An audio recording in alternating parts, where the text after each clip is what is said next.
ದಿಲ್ಲಿ ಪಂಜಾಬ್ ಗೆದ್ರು ಕರ್ನಾಟಕದಲ್ಲಿಲ್ಲ. ಆಪ್ಗೆ ಅಸ್ತಿತ್ವ ರಾಜ್ಯದಲ್ಲಿ ನೆಲೆಯೂರ್ಲಿಕ್ಕೆ ಆಪ್ ನಾನಾ ರೀತಿಯ ಸರ್ಕಸ್. ಎಂಟ್ರಿಯಲ್ಲೇ ಎಕ್ಸಿಟ್ ಆಗಿ ಬಿಜೆಪಿ ಸೇರಿದ ಭಾಸ್ಕರ್ ರಾವ್ ಸಾಕಷ್ಟು ನಿರೀಕ್ಷೆ ಇತ್ತು.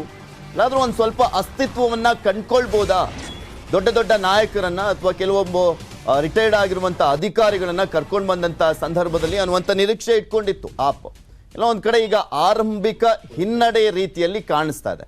ಒಂದು ವರ್ಷದ ಹಿಂದಷ್ಟೇ ಬಿಜೆಪಿ ಕಾಂಗ್ರೆಸ್ಗೆ ಟ್ರೈ ಮಾಡಿದ್ರು. ಆಕ್ಚುಲಿ ಜಯನಗರ ಮತ್ತೆ ಬಸವನಗುಡಿ ಟಿಕೆಟ್ ವಿಚಾರಕ್ಕೆ ಸಂಬಂಧಪಟ್ಟಂತೆ ಭಾಸ್ಕರ್ ರಾವ್ ಅವರು, ಆದ್ರೆ ಅಲ್ಲಿ ಸಿಗಲಿಲ್ಲ ಅನ್ನುವ ಕಾರಣಕ್ಕೋಸ್ಕರ ಆಪ್ಗೆ ಹೋದ್ರು ಅನ್ನುವಂತ ಒಂದು ವಿಶ್ಲೇಷಣೆ ಇತ್ತು ಆ ಸಂದರ್ಭದಲ್ಲಿ.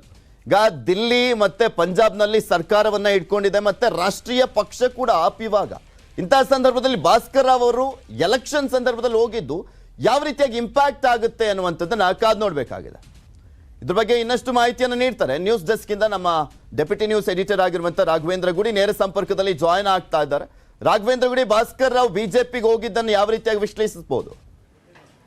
ಪೃಥ್ವಿ, ನಾವು ಇಲ್ಲಿ ಭಾಸ್ಕರ್ ರಾವ್ ಅವರು ಯಾಕೆ ಬಿಜೆಪಿಗೆ ಹೋದ್ರು ಅಂತ ನೋಡೋದಕ್ಕಿಂತ ಮುಂಚಿತವಾಗಿ ಆಪ್ನಲ್ಲಿದ್ದಂಥ ಒಂದು ಕ್ವಾಲಿಟಿ ಏನು, ಆ ಕ್ವಾಲಿಟಿಗೆ ಈಗ ಯಾವ ರೀತಿಯಾಗಿ ಧಕ್ಕೆ ಆಗಿದೆ ಅಂತ ಗಮನಿಸಿದ್ರೆ ಭಾಸ್ಕರ್ ರಾವ್ ಅವರ ನಡೆಯ ಹಿಂದಿನ ಕಾರಣಗಳು ಕೂಡ ಗೊತ್ತಾಗ್ತಾ ಹೋಗುತ್ತೆ. ಪ್ರಮುಖವಾಗಿ ನೋಡೋದಾದ್ರೆ ಆಮ್ ಆದ್ಮಿ ಪಕ್ಷಕ್ಕೆ ಇದ್ದಂಥ ದೊಡ್ಡ ನೈತಿಕ ಬಲ ಅಂದ್ರೆ ಅವರು ಭ್ರಷ್ಟಾಚಾರ ವಿರೋಧಿಯಾಗಿರ್ತಕ್ಕಂಥ ಹೋರಾಟದಿಂದ ಬಂದಂಥವರು. ನಾವು ಎಂದಿಗೂ ಭ್ರಷ್ಟಾಚಾರವನ್ನೇ ಮಾಡೋದಿಲ್ಲ ಅಂತ ಹೇಳಿ ಶಪಥವನ್ನ ಮಾಡ್ತಾ ಪ್ರತಿಯೊಬ್ಬ ರಾಜಕಾರಣಿ ಕೂಡ ಭ್ರಷ್ಟಾಚಾರಿ ಅಂತ ಲೀಸ್ಟ್ ಅನ್ನ ಮಾಡ್ಕೊಂಡಿದ್ರು. ಅದರಲ್ಲಿ ಶೀಲಾ ದೀಕ್ಷಿತ್ ಅವರ ಹೆಸರಿತ್ತು, ಶರದ್ ಪವಾರ್ ಅವರ ಹೆಸರಿತ್ತು.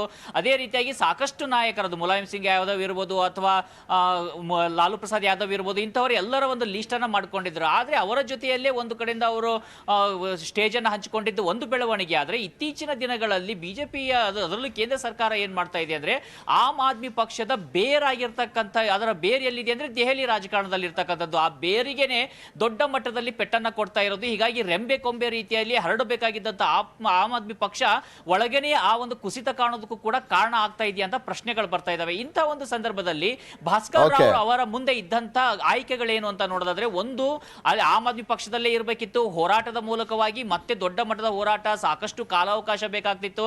ದಶಕಗಳ ಕಾಲ ಹೋರಾಟದ ನಂತರದಲ್ಲಿ ಒಂದು ಕರ್ನಾಟಕದಲ್ಲಿ ಇಂಪ್ಯಾಕ್ಟ್ ಅನ್ನ ಬೀರೋದಕ್ಕೆ ಆಮ್ ಆದ್ಮಿ ಪಕ್ಷಕ್ಕೆ ಸಾಧ್ಯ ಆಗ್ತಾ ಇತ್ತು. ಇನ್ನೊಂದು ಕಡೆಯಿಂದ ನೋಡಿದ್ರೆ ಈಗ ಆಲ್ರೆಡಿ ರಾಷ್ಟ್ರೀಯ ಪಕ್ಷಗಳು ಎರಡಿದಾವೆ, ಅದರಲ್ಲಿ ಪ್ರಮುಖವಾಗಿ ಬಿಜೆಪಿ ಇವತ್ತು ಕೇಂದ್ರದಲ್ಲೂ ಅಧಿಕಾರದಲ್ಲಿದೆ. ಹೀಗಾಗಿ ಬಿಜೆಪಿಯನ್ನ ಸೇರಿದಂತ ಸಂದರ್ಭದಲ್ಲಿ ವೈಯಕ್ತಿಕವಾಗಿ ಕೂಡ ಸಾಕಷ್ಟು ಅವಕಾಶಗಳು ಸಿಗುವಂತ ಸಾಧ್ಯತೆಗಳು ಖಂಡಿತವಾಗಿ ಕೂಡ ಭಾಸ್ಕರ್ ಅವರಿಗೆ ಕಂಡಿರುವಂತ ಸಾಧ್ಯತೆಗಳಿದಾವೆ. ಅದು ಒಂದು ಅವರ ನಿರ್ಧಾರದಿಂದ ಇರತಕ್ಕಂತ ಕಾರಣ ಇರಬಹುದು ಅಂತ ಅನ್ಸುತ್ತೆ. ಪೃಥ್ವಿ, ಓಕೆ, ಥ್ಯಾಂಕ್ ಯು ರಾಘವೇಂದ್ರ ಗುಡಿ ನಿಮ್ಮೆಲ್ಲ ಮಾಹಿತಿಗಾಗಿ. ಮಧು, ಈಗ ಭಾಸ್ಕರ್ ರಾವ್ ವಾಪಸ್ ಹೋಗಿರುವಂತದ್ದನ್ನ ಯಾವ ರೀತಿಯಾಗಿ ನೋಡಬೇಕು ಅಂತ ಒಂದು ರಾಷ್ಟ್ರೀಯ ಪಕ್ಷ ಆಪ್ ಕೂಡ ಈಗ ತುಂಬಾ ಮಹತ್ವಾಕಾಂಕ್ಷೆಗಳನ್ನ ಇಟ್ಕೊಂಡಿತ್ತು ಕರ್ನಾಟಕದಲ್ಲಿ. ಭಾಸ್ಕರ್ ರಾವ್ ಅವರು ಕೂಡ ಅದೇ ರೀತಿಯಾಗಿದ್ರು. ಹಿನ್ನಡೆ ಯಾವ ರೀತಿ ಆಗುತ್ತೆ, ಹಾಗೆ ಯಾವ ರೀತಿಯಾದಂತ ಒಂದು ಸೂಚನೆ ಹೋಗುತ್ತೆ ಅಂದ್ರೆ ಈಗಾಗಲೇ ರಾಘವೇಂದ್ರ ಹೇಳಿದಂತೆ ಅವರ ನೈತಿಕತೆ, ಭ್ರಷ್ಟಾಚಾರ ವಿರೋಧಿ ಅನ್ನೋ ಒಂದು ವೇದಿಕೆ ಏನಿತ್ತು, ಆ ವೇದಿಕೆ ಮೇಲೆ ಈಗ ಭ್ರಷ್ಟಾಚಾರದ ಆರೋಪಗಳ ರುದ್ರನರ್ತರ ಏನಾಗ್ತಾ ಇದೆ ದಿಲ್ಲಿನಲ್ಲಿ, ಅದು ಮೇನ್ ಕಾರಣ ಆಗಿದೆ. ಜೊತೆಗೆ ನಗರ ಕೇಂದ್ರಿತ ಪಕ್ಷ ಬಿಜೆಪಿಗೆ ಎಲ್ಲೋ ಪರ್ಯಾಯವಾಗಿ ಶಕ್ತಿ ಉದಯ ಆಗುತ್ತೆ ಅನ್ನೋ ಒಂದು ಏನು ಭರವಸೆ ಇತ್ತು, ಆ ಭರವಸೆ ಈಗ ಅಲ್ಲೇ ಕಾಲು ಕಟ್ಟಾಕಿದಾಗ ಬೇರೆ ಕಡೆ ಬಂದು ಹೇಗೆ ಎಕ್ಸ್ಟೆಂಡ್ ಮಾಡ್ಲಿಕ್ಕೆ ಆಗುತ್ತೆ ಅನ್ನೋಂಥ ಪ್ರಶ್ನೆ ಹೊಸದಾಗಿ ಸೇರುವಂಥ ನಾಯಕರುಗಳಿಗಿರುತ್ತೆ. ರಾಜಕಾರಣ ಅಂದ್ರೇ ಅವರ ಭರವಸೆ, ಅವರ ವೈಯಕ್ತಿಕ ಲಾಭ, ಲೆಕ್ಕಾಚಾರ ಎಲ್ಲವೂ ಕೂಡ ಇದ್ದೇ ಇರುತ್ತೆ. ಅವರು ಏನೇ ಭಾಷಣಗಳನ್ನು ಮಾಡ್ಬೋದು, ಅಂತಿಮವಾಗಿ ಅವರ ಒಂದು ಪ್ರೊಫೈಲನ್ನು ಯಾವ ರೀತಿ ಬಿಲ್ಡ್ ಆಗುತ್ತೆ ಅನ್ನೋಂಥ ಲೆಕ್ಕಾಚಾರದಲ್ಲಿ ಇದ್ದೇ ಇರ್ತಾರೆ ಪ್ರತಿ ನಾಯಕ ಯಾವುದೇ ಪಕ್ಷಕ್ಕೆ ಸೇರುವಂಥ ಸಂದರ್ಭದಲ್ಲಿ. ಸೊ ಆ ಒಂದು ಭರವಸೆ ಈಗ ಕಂಡಿಲ್ಲದೆ ಇರೋದ್ರಿಂದ ಅನಿವಾರ್ಯವಾಗಿ ಇವರು ಮೇಕ್ ಶಿಫ್ಟ್ ಮಾಡಿದ್ದಾರೆ. ಸೊ ಇದು ಮುಂದೆ ಬೇರೆ ಬೇರೆ ನಾಯಕರುಗಳಿಗೆ ಸೇರ್ಬೇಕಾ ಬೇಡವಾ, ಅಥವಾ ಆಮ್ ಆದ್ಮಿ ಒಂದು ಪರ್ಯಾಯ ಆಗುತ್ತಾ ಕರ್ನಾಟಕದಲ್ಲಿ ಮುಂದಿನ ದಿನಗಳು ಅನ್ನುವಂಥದ್ದಕ್ಕೆ ಒಂದು ಹೊಡೆತ ಕೊಟ್ಟಂತಂತೂ ಆಗುತ್ತೆ. ಓಕೆ, ಪಟೇಲ್, ಇಲ್ಲ ಗಮನಿಸೋದಾದ್ರೆ ಗುಜರಾತ್ ಅಲ್ಲಿ ಆದ್ರೆ ಅಟ್ಲೀಸ್ಟ್ ಒಂದು ವರ್ಷದ ಹಿಂದೆಯಿಂದಲೇ ತುಂಬಾ ಎಲೆಕ್ಷನ್ ಇದೆ ಅಂತ ಟೈಮ್ನಲ್ಲಿ ಸಾಕಷ್ಟು ಗ್ರೌಂಡ್ ವರ್ಕ್ ಅನ್ನ ಮಾಡ್ತಾ ಇದ್ರು. ಪಂಜಾಬ್ ಅಲ್ಲಿ ಒಂದು 2-3 ವರ್ಷದಿಂದಲೂ ಕೂಡ ಸಾಕಷ್ಟು ಪ್ರಯತ್ನ ಪಡ್ತಾ ಇದ್ರು. ಕರ್ನಾಟಕದಲ್ಲಿ ಇದುವರೆಗೂ ಕೂಡ ಅವರು ಅಖಾಡಕ್ಕೆ ಇಳ್ದಿಲ್ಲ ಅನ್ನುವಂಥದ್ದೇ, ನಾವು ಗೆಲ್ಲೋದೋಗ್ಲಿ ಅಸ್ತಿತ್ವ ಕಂಡುಕೊಳ್ಳೋದಕ್ಕೂ ಆಗೋದಿಲ್ಲ ಅನ್ನುವಂಥ ನಿರ್ಧಾರಕ್ಕೆ ಬಂದ್ಬಿಟ್ರಾ ಅಂತ. ನೋಡಿ, ಭಾಸ್ಕರ್ ರಾವ್ ಯಾರು ಅಂತೇಳಿ, ಭಾಸ್ಕರ್ ರಾವ್ ಏನಾದರೂ ಮಾಸ್ ಲೀಡರಾ? ಭಾಸ್ಕರ್ ರಾವಿಂದ ಈ ರಾಜ್ಯಕ್ಕೆ ಬೆಂಗಳೂರಿಗೆ ದೊಡ್ಡ ಕೊಡುಗೆ ಏನಾದರೂ ಇದೆಯಾ? ಮತ್ತು ಭಾಸ್ಕರ್ ರಾವ್ ಬಸವನಗುಡಿಯಲ್ಲಿ ನಿಂತರೂ ಕೂಡ ಅವ್ರು ಗೆಲ್ಲೋ ಅಭ್ಯರ್ಥಿನ, ಬಿ ಜೆ ಪಿಗೆ ಏನಲ್ಲ ಸಾವಿರಾರು ಲಕ್ಷಾಂತರ ಮತಗಳನ್ನು ತರುವಂಥ ವ್ಯಕ್ತಿನ, ಅನುಕೂಲಿಸಿದ ರಾಜಕಾರಣ. ನಿಮಗೆ ಆಮ್ ಆದ್ಮಿ ಪಕ್ಷ ಇಲ್ಲೊಂದು ಆಂತರಿಕ ಕದನ ಇದೆ, ಪೃಥ್ವಿ ರೆಡ್ಡಿ ವರ್ಸಸ್ ಇತರರು ಅಂತೇಳಿ. ಅಲ್ಲಿ ಭಾಳಷ್ಟು ಪ್ರತಿಷ್ಠೆ ಪಣಕ್ಕಾಗಿ ಪೃಥ್ವಿ ರೆಡ್ಡಿ ಮತ್ತು ಬೇರೆ ಬೇರೆ ಕಾರಣಗಳಿಗೆ ಒಂದಷ್ಟು ಜನ ಪಾರ್ಟಿಯನ್ನು ಬಿಡ್ತಾರೆ. ಇದರ ಭಾಗವಾಗಿ ಭಾಸ್ಕರ್ ರಾವ್ ಕೂಡ ಅವ್ರದ್ದೇ ಆದ ಒಂದು ತನ್ನದೊಂದು ದೊಡ್ಡ ಲೀಸ್ಟನ್ನು ಪಡೆದು ಆ ಲೀಸ್ಟ್ ಏನೋ ಪರಿಗಣಿಸಲಿಲ್ಲ ಅನ್ನೋದು ಅವರ ಅಸಮಾಧಾನ. ಮತ್ತೊಂದು ಕಡೆ ಆಮ್ ಆದ್ಮಿ ಪಾರ್ಟಿಗೆ ಬಂದು ಅವ್ರು ಮಾಡೋದಾದ್ರೂ ಏನು ಅನ್ನೋದು ಅವ್ರಿಗೆ ಅನಿಸಿದೆ. ಅಟ್ಲೀಸ್ಟ್ ಭಾರತೀಯ ಜನತಾ ಪಕ್ಷದಲ್ಲಿ ಟಿಕೆಟ್ ಕೊಡ್ತಿದ್ರು ಪರವಾಗಿಲ್ಲ. ಈಗಾಗಲೇ ಅವರು ಸದ್ಯಕ್ಕೆ ಎಂಟ್ರಿ ಕೊಟ್ಟು ಆದಮೇಲೆ ಅವರೀಗ ಜಯನಗರ ಟಿಕೆಟ್ ಕೇಳೋಕ್ಕೆ ಆರಂಭಿಸ್ತಾರೆ. ನಂತರ ಚಿಕ್ಕಪೇಟೆ ಟಿಕೆಟ್ ಕೇಳಲಿಕ್ಕೆ ಆರಂಭಿಸ್ತಾರೆ. ಅಟ್ಲೀಸ್ಟ್ ಬಿ ಜೆ ಪಿಲಿ ನಿಂತರೆ ಗೆಲ್ಲಕ್ಕೆ ಸಾಧ್ಯ ಆಗಲಿಲ್ಲ ಅಂತ ಗೆಲ್ಲೋ ಅಭ್ಯರ್ಥಿಗೆ ಫೈಟ್ ಕೊಡ್ಬೋದು, ಮುಂದೆ ಫ್ಯೂಚರ್ ಇದೆ ಅನ್ನೋದು ಅವರ ಲೆಕ್ಕಾಚಾರ. ಇದು ಯಾವುದಲ್ಲ, ಇದು ಭಾಸ್ಕರ್ ಅವರ ಅನುಕೂಲ ಸಿಂಧು ರಾಜಕಾರಣ, ಫ್ಯೂಚರ್ ಎಲ್ಲ ನೋಡ್ಕೊಂಡು ಅವರು ಆಪ್ ಪಾರ್ಟಿಗೆ ಟೋಪಿ ಹಾಕಿದ್ರೆ ನಾವು ಕಾಮನ್ ಆಗಿ ಮಾತಾಡೋದು ಆಯಿತಾ.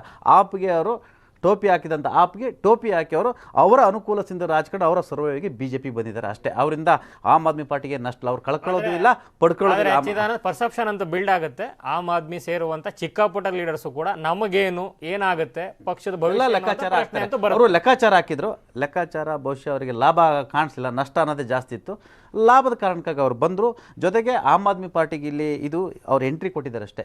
ಬಂದರೆ ಲಾಭ, ಸೋತ್ರೆ ಅವ್ರಿಗೆ ನಷ್ಟ ಇಲ್ಲ. ನಾವು ಹಿಂಗೆ ಹೇಳ್ತೀವಿ. ನಾಳೆ ಸಮಾವೇಶ ಇದೆಯಲ್ಲ ದಾವಣಗೆರೆ, ಅದ್ರ ಕತೆ ಏನಾಗುತ್ತೆ ಆರಂಭದಲ್ಲಿ ಆರಂಭಿಕ ಹಿನ್ನಡೆ ಆಗ್ಬಿಡ್ತಾ ಅಂತ. ಈಗ ನಾವು ಪಂಜಾಬಲ್ಲಿ ಹಂಗೆ ಅನ್ಕೊಂಡಿದ್ವಾ?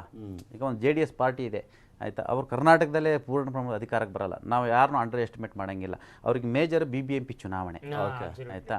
BBMP ಚುನಾವಣೆ ಸದ್ಯಕ್ಕೀಗ ಅವರು ಇನ್ನೂ ಚುನಾವಣೆಗೆ ನಿಂತಿಲ್ಲ. ನಾವು ಇವತ್ತು ಆಮ್ ಆದ್ಮಿ ಪಾರ್ಟಿ ಅಂತ ಹೆಸರು ಹೇಳ್ತಾ ಇದ್ದೀವಿ, ಮುಂದೆ ಏನೋ ಗೊತ್ತಿಲ್ಲ. ಓಕೆ.